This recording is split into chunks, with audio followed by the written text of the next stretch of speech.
भगवान देवाधिदेव महादेव को जल चढ़ाते हैं। उसके 5 अलग अलग तरीके हैं। बहुत सावधानी से सुनना कथा, आपकी और हमारी जिंदगी की सार्थकता को सिद्ध करने वाली कथा।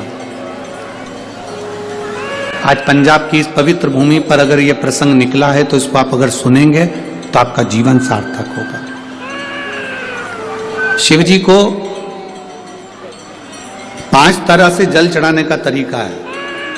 जैसे पंचामृत होता है, दूध, दही, शहद, घी, शक्कर, ये सब पंचामृत के अंतर्गत आते हैं। उसी तरह शंकर जी को 5 तरह से जल चढ़ाने का क्रम वर्णित किया गया। अब उसको समझेंगे, बहुत सावधानी से समझिएगा। पहला, जल लेकर आए, सीधे डायरेक्ट शंकर भगवान के शिवलिंग पर चढ़ा दिया। यह प्रथम जल का चढ़ाने का तरीका। दूसरा, जहां से पानी बहकर जाता है, जहां से जल बहकर जा रहा है, उसके ठीक विपरीत जल उत्तर में जा रहा है, आप दक्षिण में खड़े होंगे और दक्षिण में खड़े होकर उत्तर की ओर मुख करेंगे और शिव जी को जल समर्पित करेंगे। यह रोग मुक्ति करने वाला है और हमारे रोग पर हमें विजय प्रदान करने वाला। यह जल चढ़ाने का था। एक सीधे मंदिर में गए, लोटा भरकर जल उठाया, शिव जी को चढ़ा दिया। दूसरा जल, जहां से पानी बहता है, शिव जी का चढ़ा हुआ जल जहां से बहकर जाता है, उसके ठीक विपरीत में शिव जी का जल इधर जा रहा है तो तुम यहां खड़े हो, तुम यहां बैठो, यहां मत बैठना, यहां मत बैठना, इधर बैठो। अगर रोग का निवारण है तो यहां बैठकर। तीसरा, अशोक सुंदरी से जल चढ़ाते चढ़ाते शिवलिंग तक लेकर जाना और शंकर भगवान के शिवलिंग पर पूर्ण जल समर्पित करना। यह तीसरा तरीका। यह कार्य की सिद्धता के लिए। हम जब किसी से आस न लगाकर परमात्मा से विनती करते हैं तो वो विनती करने का तरीका। तीसरा। चौथा, शिव जी पे चढ़ा हुआ जल 5 जगह पर समर्पित करना। गणेश जी, कार्तिकेय, अशोक सुंदरी, शिवलिंग और जलाधारी। ये चौथा क्रम है। जब जिस नारी का, जैसे एक पत्र है, देखिए,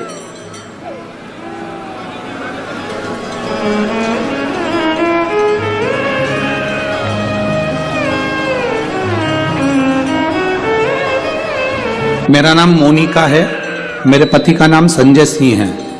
मैं दिल्ली स्वरूप नगर की निवासी हूं। कहीं बैठी हूं तो हाथ हिला सकती हैं। अगर कहीं बैठी हो तो हाथ हिला सकती हैं। मेरा नाम मोनिका है, मेरे पति का नाम संजय सिंह है। मैं दिल्ली स्वरूप नगर की निवासी हूं। मेरा फोन नंबर ये है। कहीं बैठी हैं? अच्छा, सीढ़ी पर। ठीक है, आप हाथ हिला दीजिए। श्री शिवाय नमस्तुभ्यम। ठीक है, कैमरे वालों को दिख गया है ना? ठीक है। भोले बाबा की कृपा का मैं क्या वर्णन करूं गुरुदेव। आप जो जल चढ़ाने का तरीका वर्णित करते हो, अगर उसको नियम से धारण करने वाला व्यक्ति होता है तो बाबा सुनता जरूर है। गुरुदेव, 2013 में मेरी शादी हुई, मुझे संतान का सुख नहीं हुआ। 10 साल हो गए, औलाद नहीं हुई। दिल्ली का एक हॉस्पिटल जिसको हम दिखा सकते थे, अच्छे से अच्छा डॉक्टर जिससे हम जांच करा सकते थे, उसके अनुसार हमारे को संतान का सुख नहीं था। आयुर्वेदिक डॉक्टर, अंग्रेजी दवाई, होम्योपैथिक सब कराई, IVF भी कराया तो भी संतान का सुख नहीं आया। आखिरी में डॉक्टर ने कह दिया, इधर उधर मत भटको, तुम्हें संतान नहीं होगी। जिसने जहां कहा हम वहां पर भी गए, गोदी भरवाई, झोली भरवाई, पर संतान नहीं है। गुरुदेव, मेरे बाबा की कृपा किसको कहते हैं? आपने बेलपत्री के वृक्ष के नीचे जल चढ़ाना, उसमें से जल बचाकर शिव जी को समर्पित करना, सफेद आंकड़े की जड़ का प्रयोग करना, ये बताया था। और मेरे बाबा की कृपा से मेरा गर्भ ठेरा। मेरे बाबा ने मुझे आज 10 साल के बाद औलाद दी है। मैं उसको यहाँ प्रणाम कराने के लिए लेकर आई हूँ, उसको नमन कराने के लिए लाई। बच्चा लाए हैं क्या साथ में? बाबू को लाए हैं क्या? नहीं लाए? ठीक है, मैं प्रणाम करने के लिए लाई हूं। गुरुदेव, बाबा बाबा है। बैठिए बहन, शिव तत्व है। एक जल चढ़ाने का तरीका, शिव जी को हम जो जल चढ़ाते हैं उसका एक तरीका भी हमारी जिंदगी में अगर हमने उसको स्मरण में रख लिया तो हमारी कार्य की सिद्धता को सिद्ध कर देता है, हमें सफलता की ओर लेकर चले जाता है। सीधे जल चढ़ाना, दक्षिण में बैठकर उत्तर की ओर मुख कर कर जल चढ़ाना, अशोक सुंदरी से लेकर शिवलिंग तक जल चढ़ाना, 5 स्थान पर गणेश, कार्तिकेय, अशोक सुंदरी, जलाधारी, शिवलिंग पर जल चढ़ाना 5 स्थान पर, ये चौथे नंबर का। और 5वां जल समर्पित करना, 5वें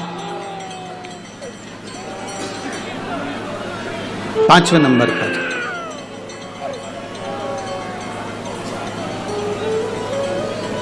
शिव जी को 5 नंबर का जो जल आता है, जो जलाधारी है, ऊपर जिसमें पानी भरा रहता है और नीचे एक एक बूंद टपकता रहता है, जलाधारी में जल समर्पित कर कर उसी जल को बचाकर अशोक सुंदरी वाली जगह पर थोड़ा सा चढ़ाकर उसी में से जल शिवलिंग पर जब हम समर्पित करते हैं तो हम जिस कार्य के लिए जा रहे हैं वो कार्य सफल होता है।